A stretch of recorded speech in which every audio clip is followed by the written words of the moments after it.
नमस्कार। अच्छा, जब भी हम माइक्रोब्स या रोगाणु का नाम सुनते हैं तो दिमाग में क्या आता है? बीमारियां, कीटाणु, है ना? लेकिन क्या हो अगर मैं ये कहूं कि ये तो सिर्फ आधी कहानी है और शायद गलत वाली कहानी है। हाँ, हम अक्सर यही तो सोचते हैं, है ना, कि ये जो छोटे छोटे नजर ना आने वाले जीव हैं, इनका काम बस हमें बीमार करना है। लेकिन आज हम इस पूरी सोच को, इस पूरे आइडिया को उलटने वाले हैं। तो आइए इस सोच को बदलते हैं।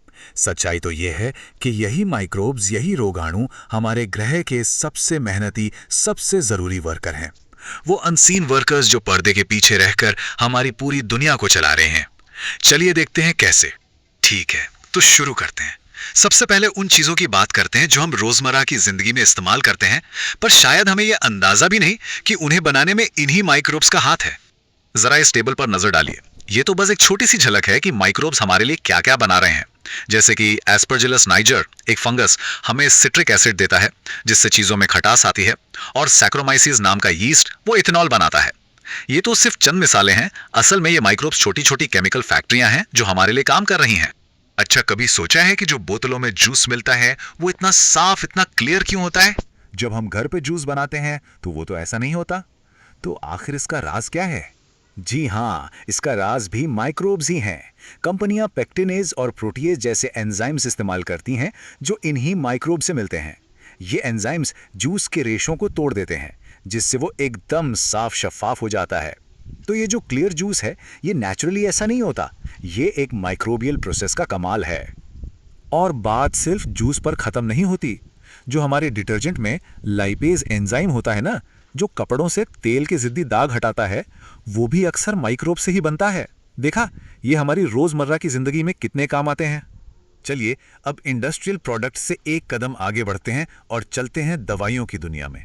एक ऐसी दुनिया जहां ये माइक्रोब्स सिर्फ चीजें नहीं बनाते बल्कि सच में जानें बचाते हैं। हमारा मेडिसिन कैबिनेट असल में एक माइक्रोबियल खजाना है।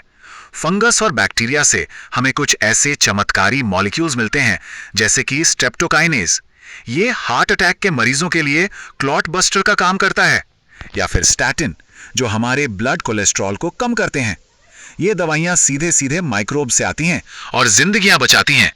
अब यहां दिलचस्प बात यह है कि ये दोनों दवाइयां अलग अलग माइक्रोब से आती हैं और इनका काम भी बिल्कुल अलग है। एक तरफ है स्ट्रेप्टोकोकस बैक्टीरिया से बनने वाला स्ट्रेप्टोकाइनेज जो सीधा खून के थक्कों पर हमला करता है।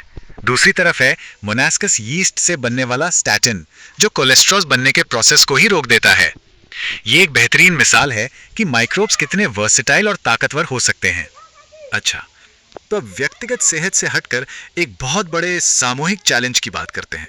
एक ऐसी परेशानी जो हर शहर, हर कस्बे के सामने है। गंदा पानी यानी सीवेज। जरा सोचिए तो, शहरों और कस्बों में लाखों घरों से रोजाना जो इतना सारा गंदा पानी निकलता है वो आखिर जाता कहाँ है? इसे सीधा नदियों या समुद्र में तो नहीं छोड़ सकते, वो तो तबाही होगी। तो फिर इस बहुत बड़ी परेशानी से कैसे निपटा जाता है? तो इस बहुत बड़ी परेशानी का हल कौन है? एक बार फिर हमारे माइक्रो हीरोज यानी माइक्रोब्स। सीवेज ट्रीटमेंट प्लांट्स यानी एसटीपी में यही माइक्रोब्स सबसे अहम किरदार अदा करते हैं। ये जो तस्वीर है ये एक सेकेंडरी ट्रीटमेंट टैंक की है। देखने में ये किसी फैक्ट्री जैसा लग सकता है, लेकिन असल में ये एक बहुत बड़ा बायो रिएक्टर है। एक ऐसी जगह जहां करोड़ों अरबों माइक्रोब्स 24 घंटे हमारे पानी को साफ करने में लगे हुए हैं। अच्छा, इस प्रोसेस को समझने के लिए एक टर्म समझना जरूरी है, BOD यानी बायोकेमिकल ऑक्सीजन डिमांड। आसान लफ्जों में, पानी में जितनी ज्यादा गंदगी होगी, माइक्रोब्स को उसे खत्म करने के लिए उतनी ही ज्यादा ऑक्सीजन की जरूरत पड़ेगी। तो ज्यादा BOD का मतलब है ज्यादा प्रदूषण, और ट्रीटमेंट का पूरा मकसद इसी BOD को कम करना है। तो ये पूरा काम होता कैसे है? सबसे पहले गंदे पानी को बड़े बड़े टैंकों में पंप किया जाता है और उसमें खूब सारी हवा भरी जाती है। ये ऑक्सीजन इन माइक्रोब्स के लिए एक दावत की तरह होती है। वो तेजी से बढ़ते हैं और फ्लॉक्स नाम के झुंड बना लेते हैं। अब ये फ्लॉक्स पानी में मौजूद सारी गंदगी को खा जाते हैं, जिससे पानी का BOD लेवल एकदम गिर जाता है। जब काम हो जाता है तो ये फ्लॉक्स नीचे बैठ जाते हैं और ऊपर से साफ पानी अलग कर लिया जाता है, और नीचे जो कीचड़ बचता है ना, उसे दूसरे किस्म के बैक्टीरिया के पास भेज दिया जाता है हजम करने के लिए। लेकिन कहानी यहीं खत्म नहीं होती। इस प्रोसेस का एक हैरान करने वाला बाय प्रोडक्ट भी है, यानी एनर्जी। जब दूसरे बैक्टीरिया इस बचे हुए कीचड़ को हजम करते हैं तो वो सिर्फ गंदगी साफ नहीं करते, बल्कि कुछ बहुत काम की चीज भी बनाते हैं। वो बनाते हैं बायोगैस। ये मीथेन जैसी गैसों का एक मिक्सचर है जो जल सकती है। इस गैस को बिजली बनाने के लिए या एनर्जी के दूसरे सोर्स के तौर पर इस्तेमाल किया जा सकता है। तो मतलब माइक्रोब्स न सिर्फ हमारे कचरे को साफ करते हैं, बल्कि उसे एक कीमती वसीले, एक रिसोर्स में भी बदल देते हैं। तो अगली बार जब माइक्रोब या रोगाणु का लफ्ज सुने